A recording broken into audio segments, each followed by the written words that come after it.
Hey, we're live. I see a little live in the corner. Hi, who are you? Right, hi. My name is Rick Dearman, and I'm working with you. Dave. This is a bit where you tell me your name. Oh, I just said it. Did I cut out? I'm Dave Prime. Hi, Dave. Um, so basically, this is a rather irrelevant and not well planned out uh, podcast slash video where Dave and I are going to talk about sort of language learning and things that we are attempting to do in order to teach ourselves languages and or other things, other learning. And one of the things we want to talk about today is that we have a different methodology of learning languages. So, for example, I learn languages deeply. In other words, I pick a language and I go into it and I learn lots and lots of words, and I try and get myself to a really, really high level in a language, whereas Dave is more a wide spread language learner. So he learns lots of different languages, probably to a lesser level, not as many hours spent on a specific language. And we just wanted to talk about today how the advantages and disadvantages of that particular um, his way of working, and also disadvantages and advantages of my way of working. So I'll let Dave give a brief intro about what he's doing and how he learns, and I'll have a sip. All right. Well, thank you, SBG. My name is Dave Prime, as Rick mentioned, and I do like languages. I polyglot events where you meet people from all over the world who love languages and study anywhere from one to and but misleading because most people aren't polyglot, they aspire to be, and I don't. I don't think I'll ever be a polyglot because, as Rick said, I learn and I learn a number of languages, usually just for convenience sake. If I'm traveling, I want to be able to communicate with or that area. I am fascinated with languages, so it's fun to learn about and different features that languages have. But I never am in one place long enough to want to study, politics in depth or history. And usually it's just a superficial knowledge. So I take quasi-glot or a flexiglot. Is that a word? Flexiglot? It sounds illegal. Yeah, I'm making it a word. All right. And so it's fun to learn language or enough of a language to kind of get by. But I'm never going to convince someone that I'm a native Korean or a native still it's fun to learn. Sometimes I will trick people into thinking I'm but it's really just being an American. It's a wonderful feeling to go somewhere and words, the locals' language, and have them go, "Oh no, you're an American, Turkish perfectly," and that's my little secret. So so it's really just kind of for fun and curiosity. But there's so many fun languages in the world; it's impossible to be fluent in more than a few, at least for me. It's fun for meeting people, and it's fun for getting involved in the language communities. And I really would love to just for endangered languages. So that's where all this is kind of. That's where I'm sort of now, facing in that direction. Cool. Well, I'm the opposite end of the spectrum because I have tried to avoid what we typically call wanderlust, where that language looks cool, I'm going to learn some of that.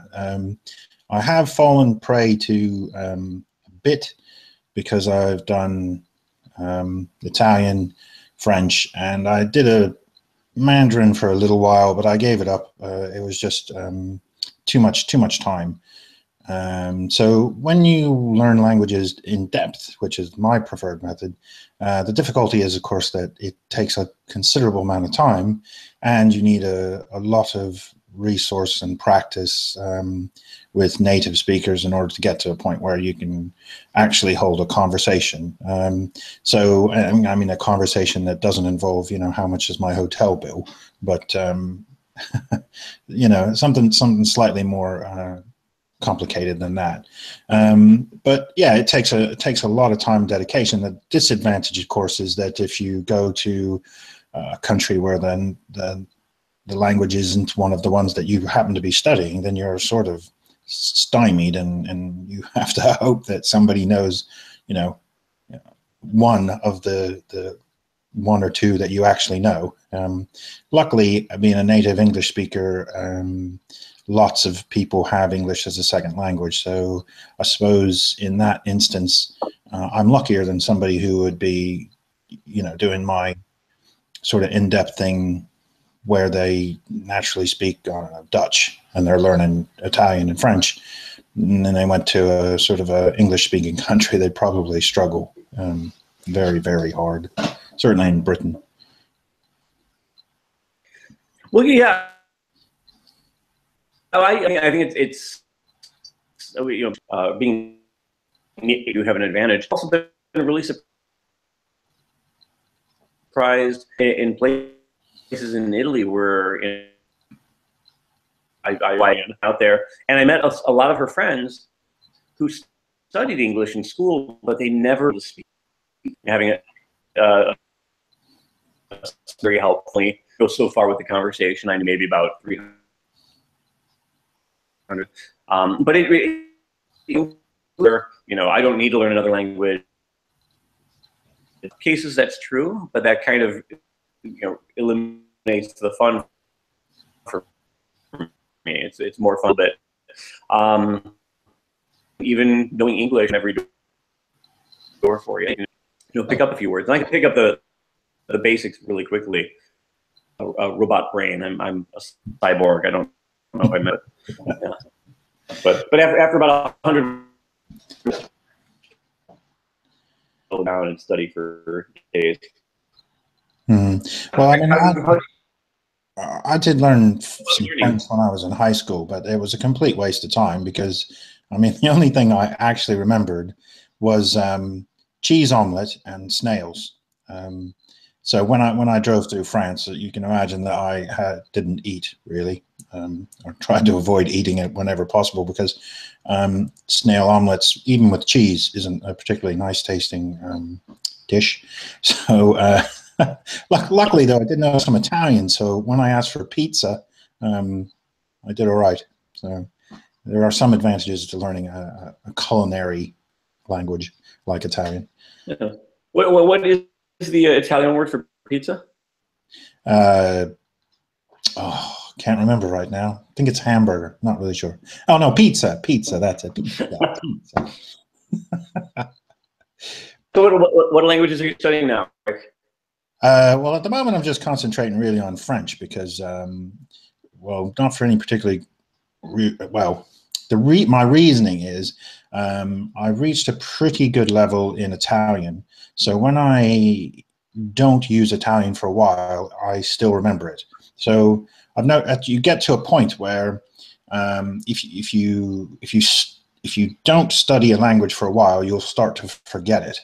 Or if you don't use it for a while, you'll start to forget it. But there is a certain sort of tipping point where you reach the sort of intermediate or high intermediate level, and you won't forget it as fast. Like, you will eventually forget it if you didn't use it for 10 or 20 years, but you don't forget it as fast. Which is why I was concentrating on French, because when Italian really isn't a problem for me, and if somebody spoke to me in Italian, I could respond and it would come back to me pretty quickly, even if it's a bit rusty. But for French, because I hadn't got it to a high enough level, I would lose it a lot quicker. So the idea now here is I'm concentrating on French to try and get it up to the same level or better as my Italian, so that it doesn't just disappear if I don't speak to somebody in French for a month or two. Oh. And how are you maintaining it? Are you speaking to French people because you're like right there, or because you're in London, or how are you maintaining your French?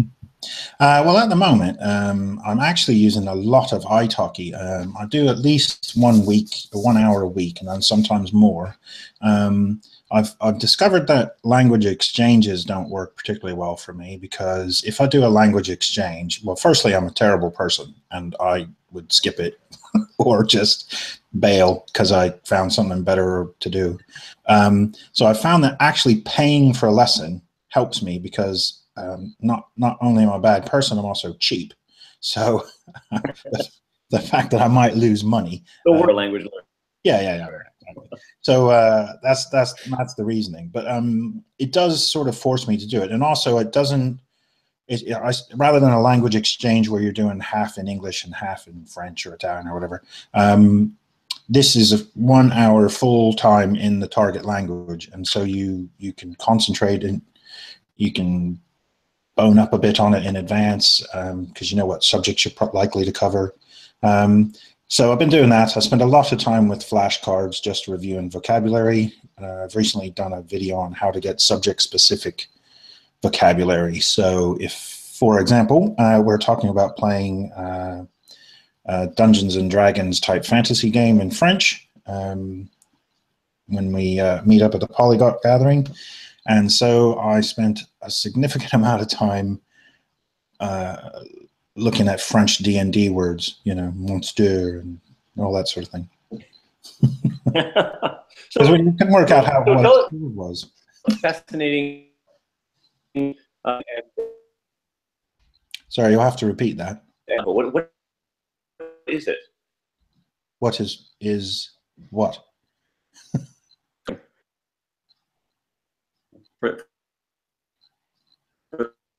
Is. Yep. Right, there you go. Moving out. Yeah. Hello? Oh, hi there. Hello? Yeah, go ahead. Hold. No, you're breaking up a bit there, Dave. Oh, tell us about. So anyway, I'll just carry on for a minute. So what I was doing is, hang on just a second, I'll open here. What I was doing mostly, in addition to flashcards, is sort of is trying to get practice in, trying to speak. So at least 1, possibly 2 lessons a week for an hour, talking to someone who's a native French speaker. I've been reading a lot of books. At the moment, I'm reading Stephen King's Dark Tower in French, and I'm on the 2nd book. So I joined up an interesting thing called a Super Challenge, where you try and do 100 films and read 100 books. And you get 18 months to do it, and it ends in December. So I've managed to watch over 220 films, but I haven't managed to hit the 100 mark in books. So I'm focusing on books at the moment. Excellent. Can you hear me now? Yeah, that's better. Good. Thank you. Nope. Go on then. Hey, can you hear me? I think so. I have a question. Some bandwidth issues. Yeah. So with your method, and you, how many like languages do you actually speak to people? I mean, even if it is just hello and how are you and all that sort of thing, and how much of that do you retain? So if you, I know when we met last year, you went to Slovakia and you learned some Slovakian and you were talking to some people, but how much of that have you actually retained since you left? Oh, very, very little. And again, it goes the whole idea of learning something just kind of for a specific use, and then I when I got home, I follow up with this, because even if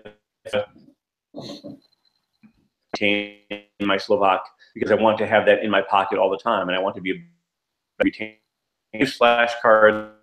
I use physical flashcards because I'm, but I would learn probably about maybe a little bit more, and I probably have about 10% of that in my belt.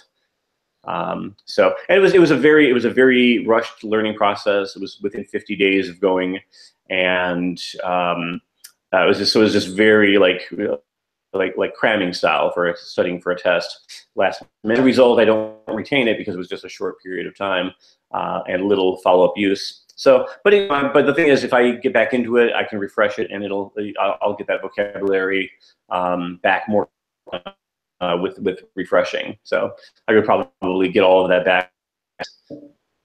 But so, don't you ever have the desire to actually have an in-depth conversation with somebody? I mean, it doesn't matter really what language, but when learn Spanish to a degree where you could talk about philosophy and I don't know, war and bad sewage or something. I don't know. Since you put it that way, yeah, it really, like, if I were going to be somewhere where I would be talking to people, making friends and relationships that were, long lasting in this, there'd be more of a reason to learn.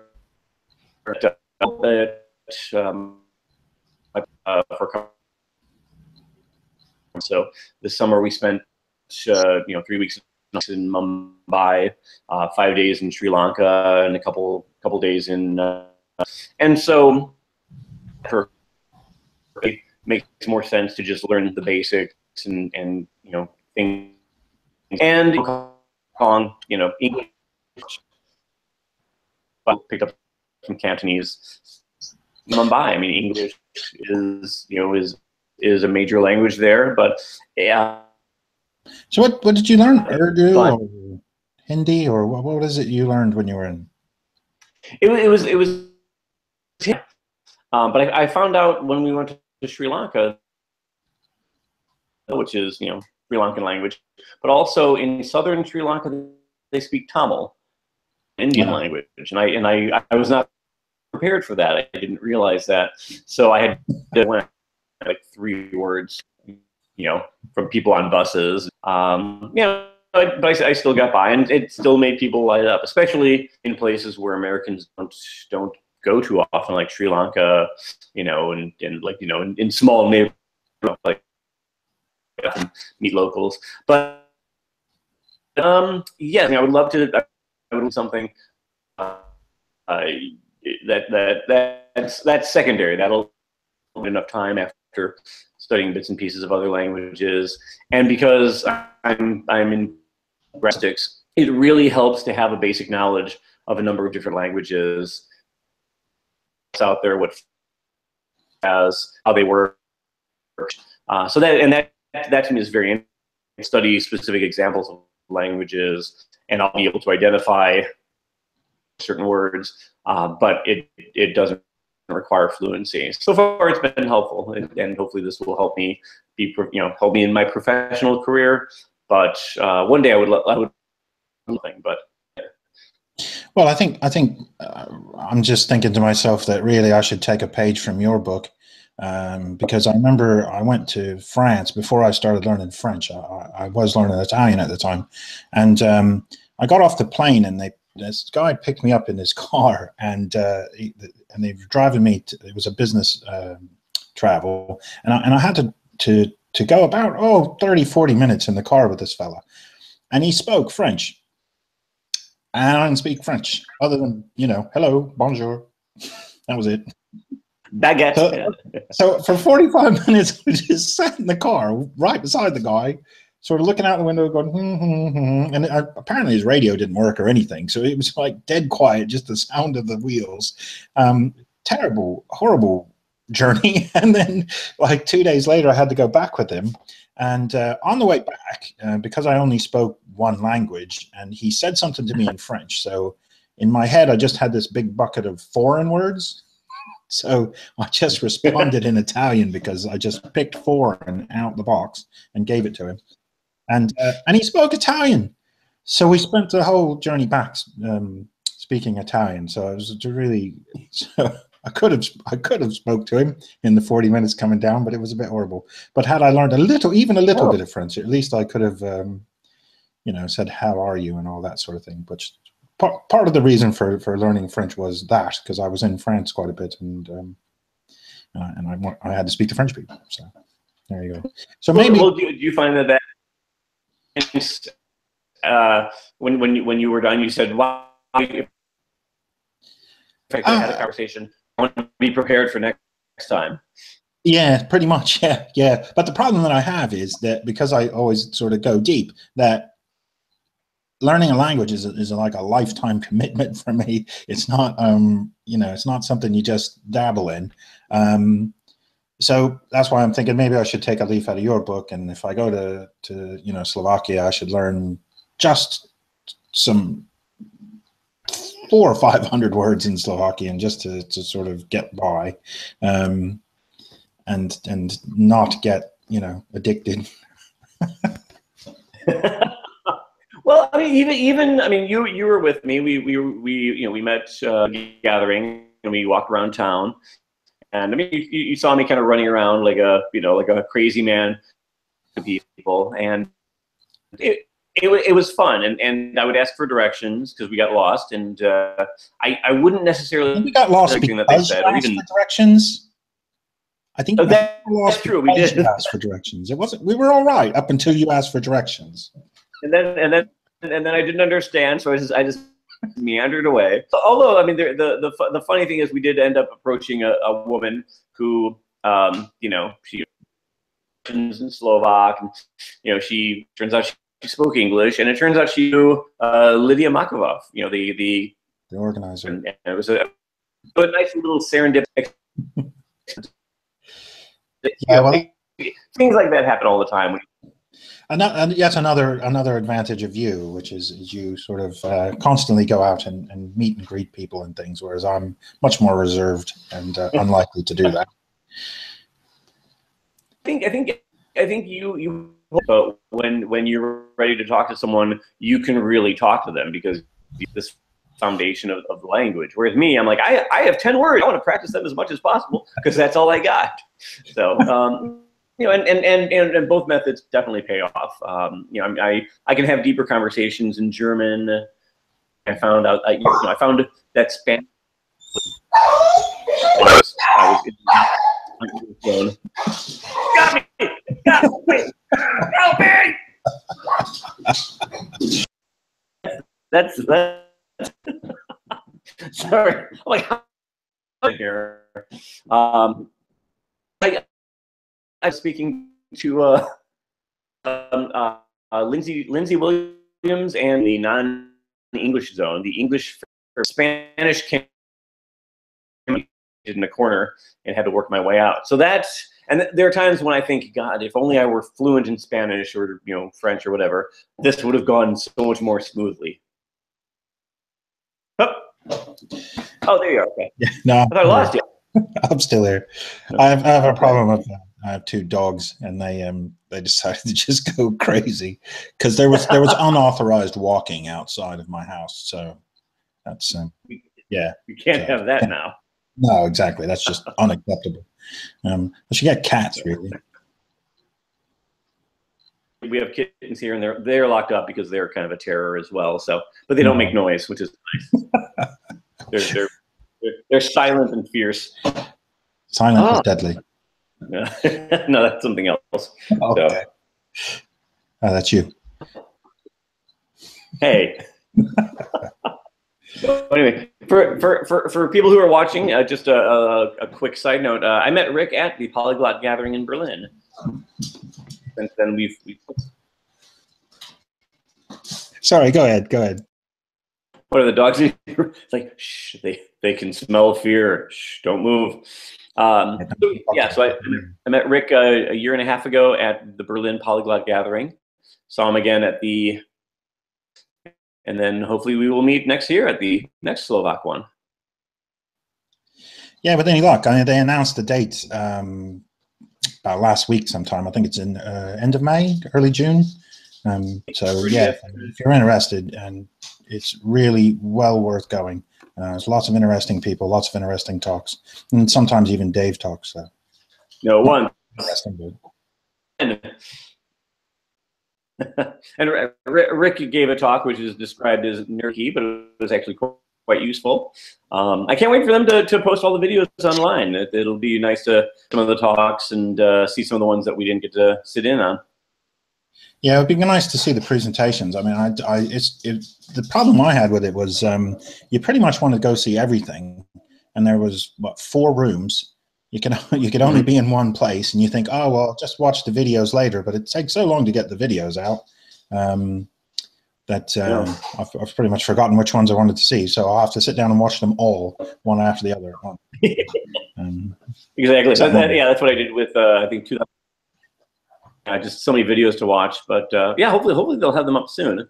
I'm really looking forward to seeing them. There's a language documentation conference in Hawaii every 2 years, and they are even more intense because they have 6 or 7 talks for every time slot. So you really have to choose like the one that you want to see and forego the others for that. But it's spectacular. So I like conferences like that. That's a lot of 7. And when they say language documentation, what is it they cover? They just like document a language.